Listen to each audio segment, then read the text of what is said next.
Hello everyone. आज हम लोग की बहुत ही इम्पॉर्टेंट टॉपिक पर डिस्कशन करेंगे। इस टॉपिक का नेम है प्रोनाउन।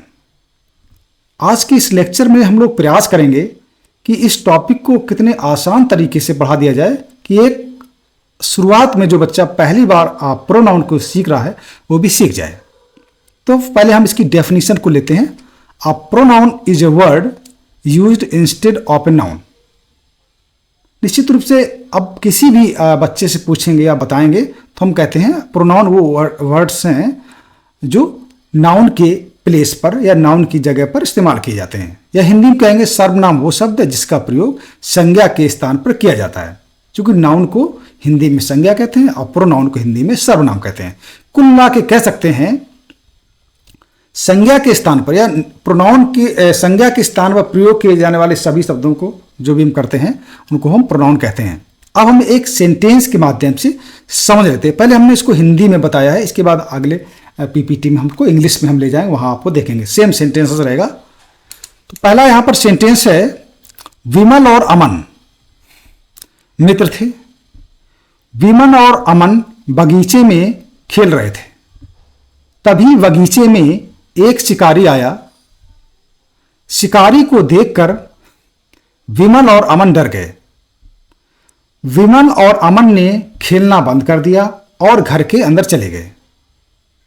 अब इस सेंटेंस में आप देख सकते हैं कि विमल और अमन का कई जगह प्रयोग किया गया है, जबकि इसकी जरूरत नहीं। यानी कि ये जो सेंटेंस है बड़ा अटपटा लग रहा है। इस अटपटेपन को दूर करने के लिए संज्ञा के स्थान पर सर्वनाम का हम लोग प्रयोग करते हैं। इससे क्या होता है, भाषा बहुत सुंदर हो जाती है और स्पष्ट हो जाती है। बार बार हम यहां पर संज्ञा के शब्दों का इस्तेमाल कर रहे हैं, विमल का इस्तेमाल, अमन का बार बार इस्तेमाल कर रहे हैं। ठीक है, हम देखते हैं कि दूसरे सेंटेंस में क्या कर सकते हैं।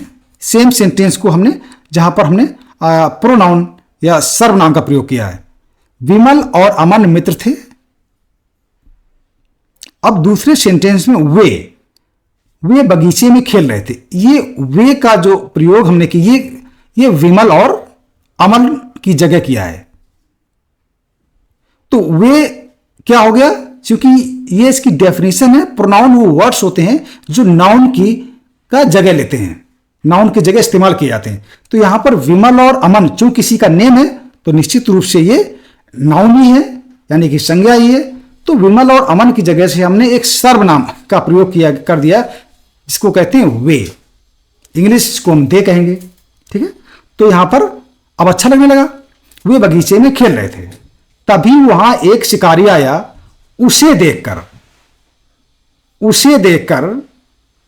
उसे किसके लिए किया गया, उसे देखकर वे डर गए। दरअसल उसे और वे ये प्रोनाउन या इनको सर्वनाम कहते हैं। अब देखते हैं उसे का प्रयोग किसकी जगह किया गया है, उसे देखकर। अब ऊपर वाले सेंटेंस में आते हैं, शिकारी को देखकर, यानी शिकारी की जगह, शिकारी चूंकि नेम है, ठीक है, ये कॉमन नाउन है। हंटर, चूंकि हंटर सभी के लिए प्रयोग करेंगे तो ये नाउन ही है। तो शिकारी की जगह हमने यहां पर उसे शब्द को, जो कि प्रोनाउन है, वो प्रयोग कर दिया गया। वे यहां पर शिकारी को देखकर विमल और अमन, यहां विमल और अमन की जगह, और ये नेम है और जो जिसका नेम होता है वो संज्ञा के अंतर्गत आते हैं। तो विमल और अमन संज्ञा के यानी नाउन के स्थान पर हमने वे शब्द को इस्तेमाल कर दिया गया। और संज्ञा के स्थान पर आता कौन है, निश्चित रूप से संज्ञा या नाउन के स्थान पर प्रोनाउन ही आएगा। तो वे जो शब्द है ये प्रोनाउन हो गया या सर्वनाम हो गया। अब देखते हैं, उन्होंने खेलना बंद कर दिया और घर के अंदर चले गए। अब आगे इसके ऊपर वाले सेंटेंस में जाते हैं। उन्होंने खेलना बंद कर दिया और घर के अंदर चले गए। अब पहले वाले सेंटेंस दे देते हैं, विमल और अमन ने खेलना बंद कर दिया और घर के अंदर चले गए। अब देखना, उन्होंने जो शब्द है जिसको हम जो कि नाउन की जगह आया है या संज्ञा की जगह आया है, विमल और अमन की जगह आया। ये क्या है, नेम है, और इस संज्ञा के, इनकी जगह हमने प्रोनाउन उन्होंने इस्तेमाल कर दिया।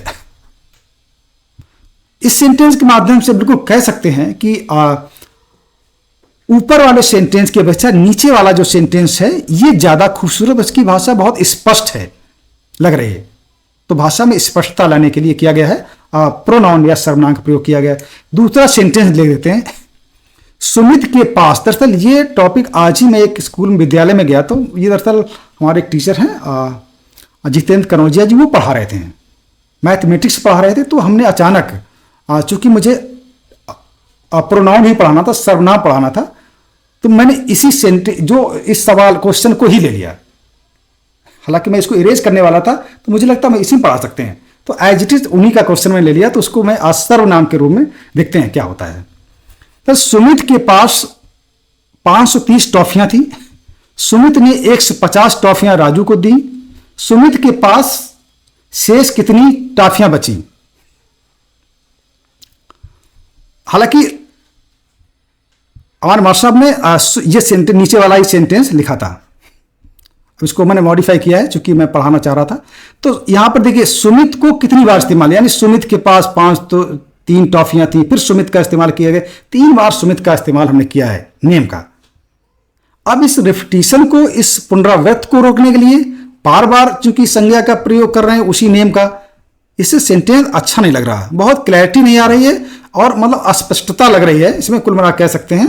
और वो खूबसूरती जो सुंदरता भाषा की होनी चाहिए वो नहीं लग रही है। तो हमने क्या किया, सुमित के पास 530 टॉफियां थी, उसने, यहां ऊपर वाले सेंटेंस जहां सुमित ने, सुमित चूंकि नेम है, इसकी जगह मैंने एक नया वर्ड क्या, नाउन, जो कि सुमित एक नाउन है, उसी जगह मैंने एक प्रोनाउन या सर्वनाम उसने प्रयोग कर दिया। तो यहां पर हो गया उसने 150 टॉफियां राजू को दी। इसके बाद उसके पास शेष कितनी टॉफियां बची? ऊपर वाला सेंटेंस सुमित के पास, या इस सुमित के बाद हमने इसका स्थान पर उसके शब्द इस्तेमाल कर दिया। और चूंकि नेम है और संज्ञा है, संज्ञा के स्थान पर प्रोनाउन आता है या सर्वनाम आता है, तो उसके क्या हो गया, ये प्रोनाउन हो गया। कुल मिलाकर कह सकते हैं कि सुमित के पास 5 टॉफियां थी, उसने 150 टॉफियां राजू को दी। उसके पास शेष कितनी टॉफियां हैं, यानी जो उसने, उसके जो शब्द हैं इस सुमित के स्थान पर, जो कि नाउन है, किसी का नेम है, उसके स्थान पर प्रयोग किए गए हैं। और नाउन के स्थान पर या संज्ञा के स्थान पर प्रयोग किए जाने वाले सभी शब्दों को हम क्या कहते हैं, सर्वनाम या प्रोनाउन कहते हैं। इस तरीके से हमने जब बच्चों से पूछा तो अचानक उन्होंने खुद ही बता दिए, मुझे उसने उसके लिखने नहीं पड़ा, स्वयं ही बच्चों ने बता दिया ये इसकी जगह ये शब्द आएगा। सबने बचाया, खुद बच्चों ने बता दिया, 2-3-4 बच्चे से स्पष्ट, यानी कि वो सीख रहे, समझ रहे। तो ये आपका प्रोनाउन का पार्ट हो गया। अब हम इसकी दूसरी स्लाइड पर चलते हैं, पीपीटी, जिसमें हम इंग्लिश में, चूंकि अल्टीमेटली मेरा एम, हालांकि हिंदी का भी एक क्लियर हो गया, एम मेरा इंग्लिश में ही बताना था, उसमें हम देखते हैं क्या था। अब ये हम देख लेते हैं, उसी को मैंने इंग्लिश में कर दिया है।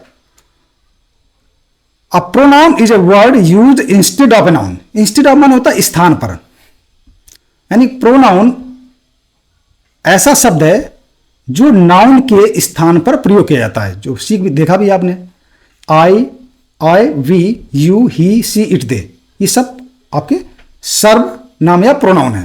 हालांकि अब ऑब्जेक्टिव केस के एडजेक्टिव केस का नहीं हमने लिखा है। यहां दे लेते, सेंटेंस देखते हैं। यहां लिखा है Vimal and Aman were friends. Vimal and Aman were playing in the garden. Just then a hunter came to the garden. Vimal and Aman got scared after seeing the hunter.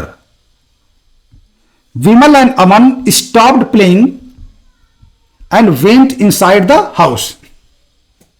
अब इसका दूसरा सेंटेंस देख लेते हैं, जिसमें हमने प्रोनाउन का प्रयोग किया है। ऊपर वाला सेंटेंस पूरी तरीके से नाउन का ही इस्तेमाल किया है, लेकिन सेकेंड सेंटेंस में हमने प्रोनाउन का या सर्वनाम का प्रयोग किया है। Vimal and Aman were friends. अब आप फाइंड आउट करिए कि हमने दे या हिम किसके लिए प्रयोग किया है। Vimal and Aman were friends, they were playing in the garden. अब ये दे का इस्तेमाल किसकी जगह किया गया है, ये विमल और अमन जो कि नाउन है उनकी जगह हमने इस्तेमाल किया है। They were playing in the garden. Just then a hunter came there, तभी वहां पर एक शिकारी आया। They got scared after seeing him. They means यहां पर they, Vimal and Aman stopped, नहीं सॉरी, विमल एंड अमन, ये वाला है, Vimal and Aman got scared, यानी दे, इस विमल और अमन के, दे जो लिखा है विमल और अमन गॉट स्केयर्ड, यानी दे गॉट स्केयर्ड, यानी यहां पर दे का प्रयोग इस विमल और अमन के लिए किया गया है। आफ्टर सीइंग हिम, हिम किसके लिए, यहां पर आफ्टर सीइंग हंटर, हंटर की जगह प्रोनाउन हिम का, जो कि ऑब्जेक्टिव केस में चूंकि यहां पर है तो उसी टाइप का प्रोनाउन भी यहां पर आएगा, तो यहां पर हंटर की जगह हमने प्रोनाउन हिम का प्रयोग किया है, नाउन को रिप्लेस कर रहा है। They stopped playing, they means वे, कौन, Vimal and Aman stopped playing, यहां पर इस विमल और अमन के लिए हमने दे प्रोनाउन का प्रयोग किया है। Stopped playing and went inside the house, इस तरीके से हम कह सकते हैं कि जो बार बार जो नाउन का रेपिटेशन हो रहा था उसकी जगह हमने दे और हिम जो आपके प्रोनाउन थे उसको हमने प्रयोग किया। दूसरा सेंटेंस दे लेते हैं, Sumit had 503 toffees, Sumit gave 150 toffees to Raju, how many toffees does Sumit have left. यहां पर देखते हैं, यहां ये सुमित है, यहां भी सुमित, यहां पर 3 बार सुमित की, 2 बार, पहली बार तो आपको बताना ही पड़ेगा जिसका नेम मेंशन कर रहे हैं। यहां पर जो नेक्स्ट 2 टाइम्स इस्तेमाल किया गया सुमित का, सुमित और सुमित, ये यानी कि लैंग्वेज के दृष्टि से अच्छा नहीं है, तो वहां हमने क्या किया है, प्रोनाउन का इस्तेमाल किया। आप देखते हैं कौन सा किया गया है। देखिए ही, सुमित, इस सुमित की जगह हमने ही कर दिया। सुमित हैड 503 टॉफीज, सुमित की जगह ही कर दिया। गेव 150 टॉफीज टू राजू, इसके बाद ये ही का प्रयोग, ये सुमित जो यहां पर है उसी जगह हमने ही प्रोनाउन का यहां पर प्रयोग कर दिया गया। इस तरीके से हम बड़ी स्पष्ट तरीके से, कितना भी बच्चा कम जानता हो, अगर इसका हम प्रैक्टिस करा ले जाएंगे वो सीख ही जाएगा। केवल इतना कह देने इसके कि संज्ञा के स्थान पर प्रयोग किए जाने वाले शब्दों को हम प्रोनाउन या सर्वनाम कहते हैं, बड़ा थोड़ा कठिन होता है। अगर इस तरीके से हम सेंटेंस को बना के, इस तरह अभी हमने दे और ही पर ज्यादा बात किया, यहां पर है 2 ही प्रोनाउन में बात किया। इस तरीके हर एक प्रोनाउन पर हम बात कर सकते हैं, सेंटेंस के माध्यम से बात कर सकते हैं, ताकि बच्चा समझ जाए। विश्वास करिए, आज जब मैंने इसको पढ़ाया क्लास में, बच्चों ने खुद ही ऑटोमेटिक, कई बच्चों ने प्रोनाउन का प्रयोग कर ही दिया, उन्होंने आसानी से कर दिया, उन्होंने रिप्लेस कर दिया, विमल अमन को रिप्लेस कर दिया, सुमन यानी कि सुमित को भी उन्होंने रिप्लेस कर दिया था। तो मुझे लगता है इस तरीके से हम अगर पढ़ाएं प्रोनाउन को, हालांकि बहुत ही टैलेंटेड टीचर से पढ़ाने के बहुत सारे तरीके हैं, ये उनमें से एक तरीका हो सकता है, जैसा कि मुझे लगा। इसका मैंने एक तरीके से प्रैक्टिकल रूप से आज को मैंने देखा। Thank you very much. अगर आपको ये लेक्चर अच्छा लगा तो इसको सब्सक्राइब करिए और शेयर करिए, और निश्चित रूप से आपको इससे कुछ न कुछ आपको बेनिफिट जरूर मिलेगा बच्चों को पढ़ने में और पढ़ाने में। Thank you very much.